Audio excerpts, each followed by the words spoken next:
తెలంగాణ కాషాయ పార్టీ నేతలకు high command strong warning ఇచ్చింది. విభేదాలు ఉన్న నేతలు కలుస్తారా లేక పోతారా అంటూ వార్నింగ్ ఇచ్చింది. సొంత ఎజెండాలు పక్కన పెట్టి పార్టీ లైన్లోనే పనిచేయాలని తెలంగాణ కాషాయ పార్టీ నేతలకు స్పష్టమైన జారీ చేసింది. ఇక క్రమశిక్షణ ఉల్లంఘిస్తే కఠిన చర్యలు తప్పని హెచ్చరికలు కూడా చేసింది. ఈ నెల 26న కేంద్ర హోంమంత్రి అమిత్ షా తెలంగాణ పర్యటనకు రానుండగా అంతకుముందే విభేదాలకు చెక్ పెట్టాలని అధిష్టానం భావిస్తున్నట్లు సమాచారం. ఇదే అంశానికి సంబంధించి మరింత సమాచారం మా కరెస్పాండెంట్ నాగేంద్ర అందిస్తారు. నాగేంద్ర. Thank you Ravi. ప్రస్తుతం తెలంగాణ రాష్ట్రంలో కాషాయ పార్టీకి సంబంధించినటువంటి వర్గ విభేదాలపైన అధిష్టాన నాయకులు పూర్తి స్థాయిలో ఫోకస్ చేశారు. ముఖ్యంగా ఎవరైతే నిత్యం అసంతృప్తితో ఉంటారో ఆ నేతలు పార్టీ లైన్లోకి వస్తారా, పార్టీ లైన్లో పనిచేస్తారా లేదా తేల్చి చెప్పండి, లేకపోతే హైకమాండ్ మీ పైన చర్యలు తీసుకుంటుంది, ఉంటారా వెళ్ళిపోతారా అనేటటువంటి కోణంలో అధిష్టానం పెద్దలు ముఖ్యంగా ఎవరైతే అసంతృప్తి గళాన్ని వినిపిస్తున్నారో ఆ నేతలందరికీ స్ట్రాంగ్గా వార్నింగ్ ఇస్తున్నారు అనేటటువంటి వార్తలు అయితే వినిపిస్తున్నాయి. ముఖ్యంగా ఇప్పటికే అధిష్టాన పెద్దలంతా కూడా ముఖ్యంగా పార్టీ తెలంగాణ రాష్ట్రంలో అధికారంలోకి రావడానికి అవకాశం ఉంది, కానీ రాష్ట్ర నాయకత్వంలో ఉన్నటువంటి నేతల మధ్య ఉన్నటువంటి విభేదాల కారణంగానే ప్రజలు మన వైపు చూడడం లేదనేటటువంటి నిర్ణయానికి రావడం జరిగింది. దానిలో భాగంగానే ముఖ్యంగా రాష్ట్ర నాయకత్వంలో ఎవరైతే కీలక నేతల మధ్య విభేదాలు ఉంటాయో ఆ నేతలందరినీ కూడా ఒకే తాటిపైకి తీసుకొచ్చేటటువంటి ప్రయత్నం చేస్తున్నారు. ఇప్పటికే 2 సమావేశాలు పార్టీ ఇన్ఛార్జ్ అయినటువంటి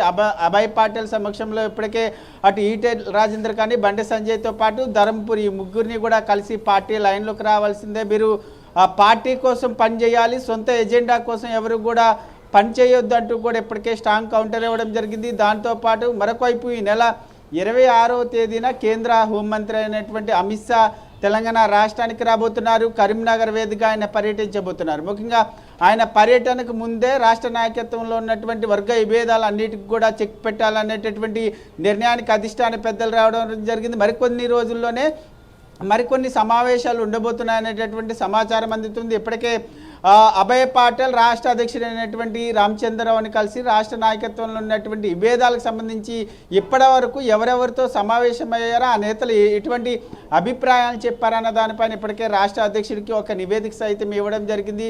ముఖ్యంగా అమిత్ షా పర్యటనకు చాలా కీలకంగా తీసుకుంటున్నారు. ఎందుకంటే అమిత్ షా పర్యటన కల్లా ఎవరు కూడా అసంతృప్తి రాగం వినిపించొద్దు, ప్రతి ఒక్కరు కూడా మేము ఐక్యంగా ఉన్నాము, మాకు టార్గెట్ ఇవ్వండి, మేము తెలంగాణ రాష్ట్రంలో అధికారంలోకి తీసుకొస్తామనేటటువంటి ఒక్క అంశాన్ని మాత్రమే అమిత్ షాకి వినిపించాలనేటటువంటి అంశం కేంద్రంగానే ఈ సమావేశాలు జరుగుతున్నటువంటి పరిస్థితి కనిపిస్తుంది. మొత్తానికి తెలంగాణ రాష్ట్రంలో వరుసగా జాతీయ అగ్రనేతలకు సంబంధించినటువంటి పర్యటనలు కొనసాగుతున్నటువంటి పరిస్థితి ఉంది.